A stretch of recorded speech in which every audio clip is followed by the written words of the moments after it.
We are controlling transmission. Cannabis Connection in the house. 420 boys in the goddamn building. For the Extreme Retro Review for ECW.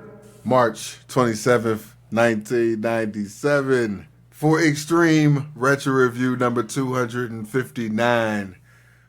If you have the coveted, illustrious, and highly elusive tape trader edition of this show, you will know that 55 minutes and 22 seconds were disclosed to you officially for your purview to witness ECW and its greatest view. Hashtag bars. My man to the right of me watching this show via the WWE Network, which is on Peacock. Yeah, let's go. You know, seeing it at crystal clear clarity. Goddamn right. Getting worked at his own convenience for $9.99 a month because NBC Universal wants to whore and give out money and be the digital simp. What? To Vince. To lease a product. And Vince being the willing bitch that he is going, hey, come here and give me some money, please. Yeah, just, you know what I'm saying? You put it on a dresser. Your thoughts and views as well as the time from the WWE Network. My thoughts and views of this particular show. The main takeaway that I got from Rick Rude is that he must really, this show was that Rick Rude must really love his family and shit because I understand needing the money, but he does what he does the smart way. You know what I'm saying? I see why he wears the mask now. That respect. The time for the show was 47 minutes and 26 seconds. Yeah. I don't know. I can't get into it without spoiling, so I'll let you take it away. So we start with a montage of Gary quitting at Hostile City Showdown 1997, spliced with Franny saying repeatedly, I quit. Gary going to the hospital and ending with a neck brace promo from Gary, Anthony, and the ECW Phantom asking Franny, will you go with Shane or will you come with me? Shout out to woman. Rest in peace. HW, your thoughts of the opening segments. How much is Rick Rude getting paid to be side by side with these two geeks? And I know, because Rick Rude is a shrewd businessman, and he kind of calls his own shots when he can and shit. You know what I'm saying? He's like, yeah, I'll work with those two losers.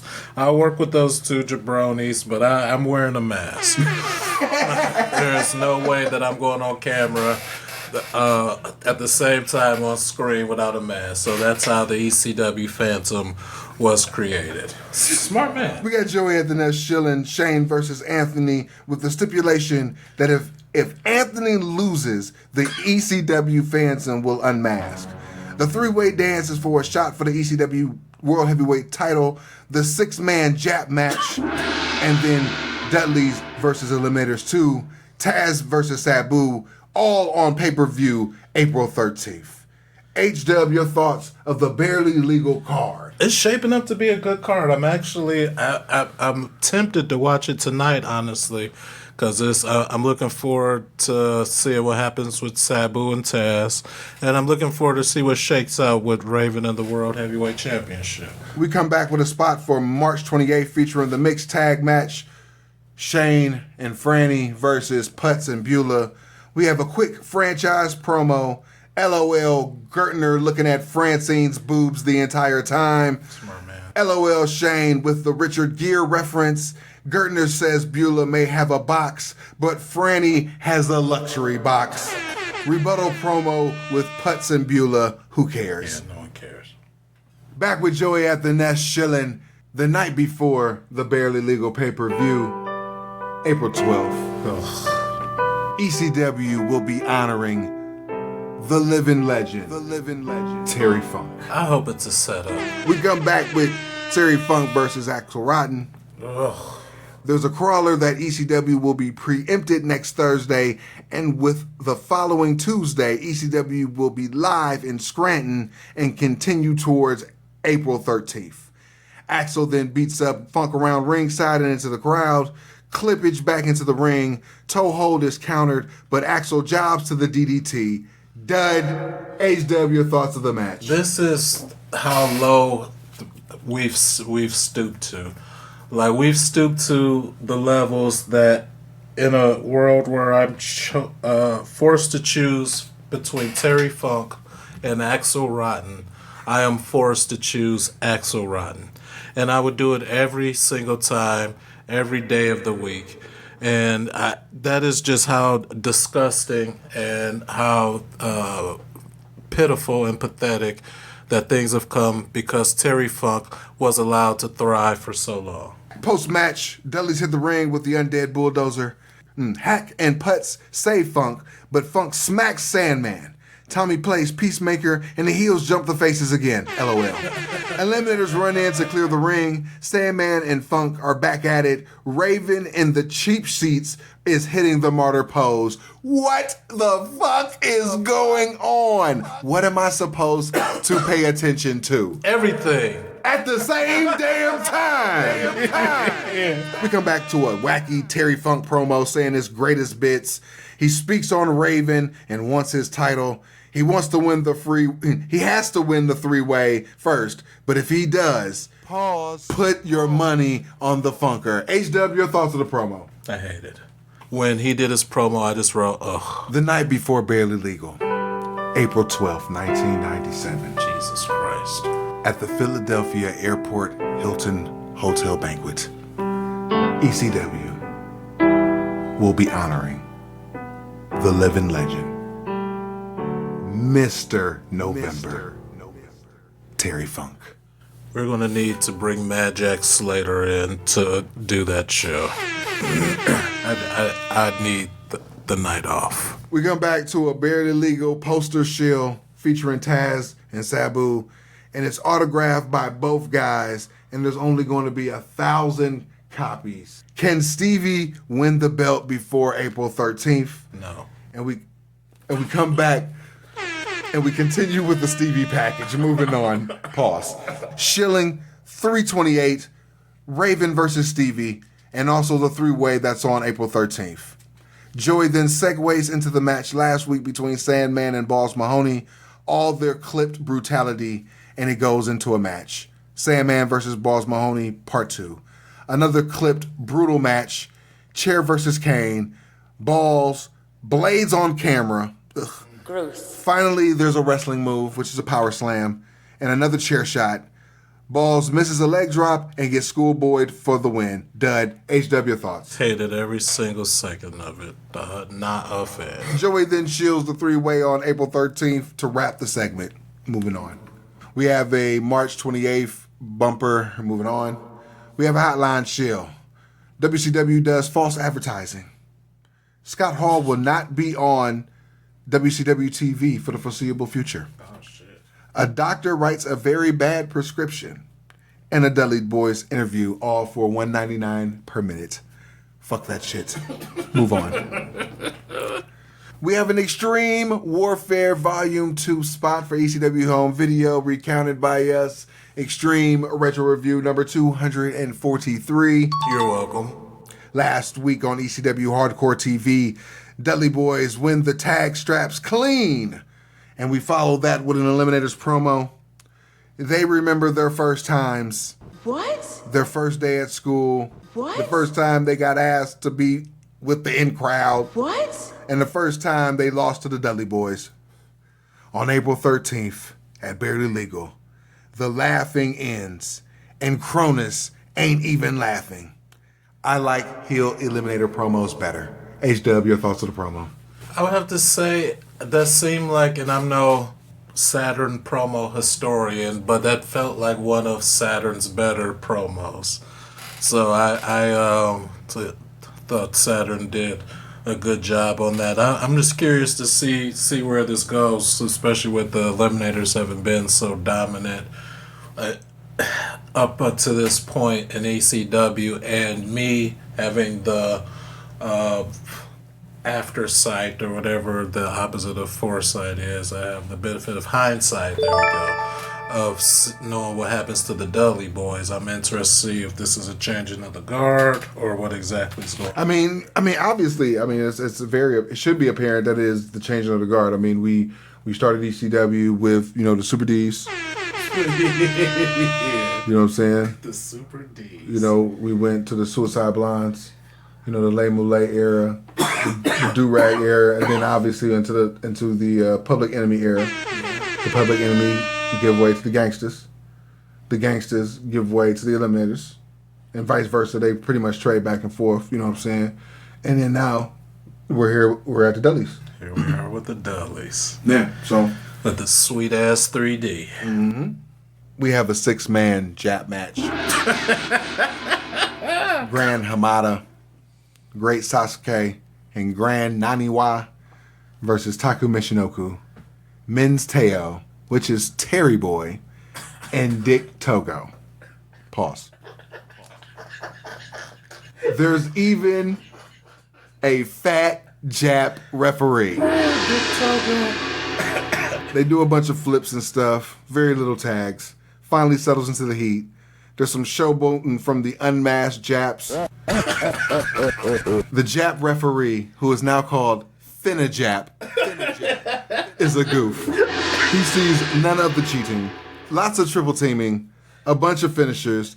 Everyone gets to showcase their stuff very fast. Togo on Naniwa. Senton for the win. I gave it 3 stars. HW thoughts. All right, I'm just going to keep it a stack because I wrote this in my notes.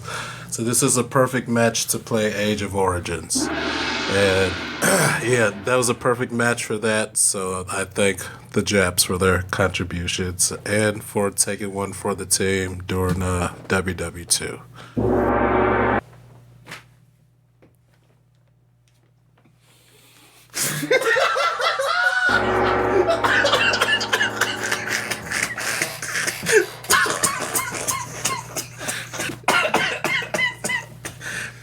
That's my type of humor, man. We have a barely legal poster spot. Moving on. We have a spot for April 4th and another poster shield. Moving on. And we end the date Shilorama March 28th and April 4th. Moving on. Back with Joey at the Nest detailing recent FBI dealings. The newest member is Tracy Smothers, who turned on Chris Spaghetti, joining forces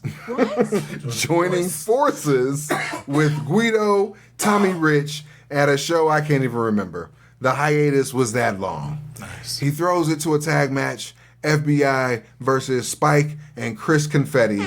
But besides that, on April 13th, it's barely legal. Moving on. Taz versus Sabu. Moving on again.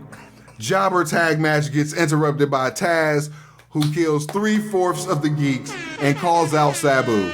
They roll around and the Geeks do the pull apart. HW thoughts. Why did the niggas who just got suplexed or Tazplexed by Taz then immediately want to give a fuck and try to keep him and Sabu from fighting? Like, this nigga just come out of blue and whoop my ass and dump me on my head and shit. I ain't about to protect him from getting in trouble and getting his ass whooped by another nigga and shit. I'm gonna take my ass to the back. Though that's the... I don't know, maybe I shouldn't be looking too deep into shit like that and shit, but that is the... I concur. You know what I'm saying? It just defies all logic to me, but... We end with the Taz promo. Very homoerotic, to be honest. Bruh. I don't know how many times he said, "I can taste you." Oh, jeez, Louise, yeah. Pause. He talks about being the underdog when they fought at Blood Feast. Recounted by us, Extreme Retro Review number 29 and 30. Woo, you're welcome, you're welcome. And now he's not the underdog. I can taste you. Pause. I couldn't process anything else. HW, thoughts of the promo?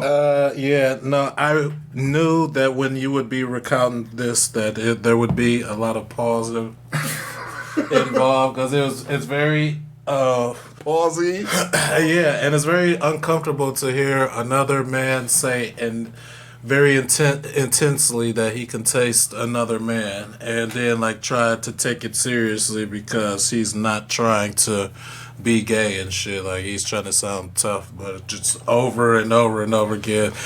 I can't even reenact it because it's very uncomfortable. But I don't. It's 97, so I guess it was. I don't know. Being gay was a little less acceptable, and so. But you're not supposed to be. This is one of the unintentionals. Like, yo, that's a pause moment, man. Like, you're not trying to be gay, but you're saying I can taste you over and over. This is clearly gay. But you don't want it to be gay. You want them so bad you can taste them. What? I said that to wifey. Is you crazy? Even in 97, yeah. I don't know if I ever meet Taz at at a in the Shire. Or like what's Oberlin Con or something, or fucking Shire Con. Yeah, or Shire Con or Lilliput. See, I don't think Willy Wonka's Oompa Loompa convention. You know what I'm saying? Max attendance 84. So if I ever see him there, I'll ask him if he could have that one back, if he could do a do-over. Overall, I can understand why they have to hit the top programs, but Paul is in complete cocaine overdrive with these last two shows. He has had 9 shows to hype the pay-per-view, not including Monday Night Raw, not including Crossing the Line, not including CyberSlam. And he's throwing everything at every show. Now, I give him, different credit, saying, Crossing the Line was split in like 3 shows. CyberSlam split in like 3 shows and shit. But, you have all these shows to, say, hype it, and you're not doing it well. You got 3 programs in the same match going on.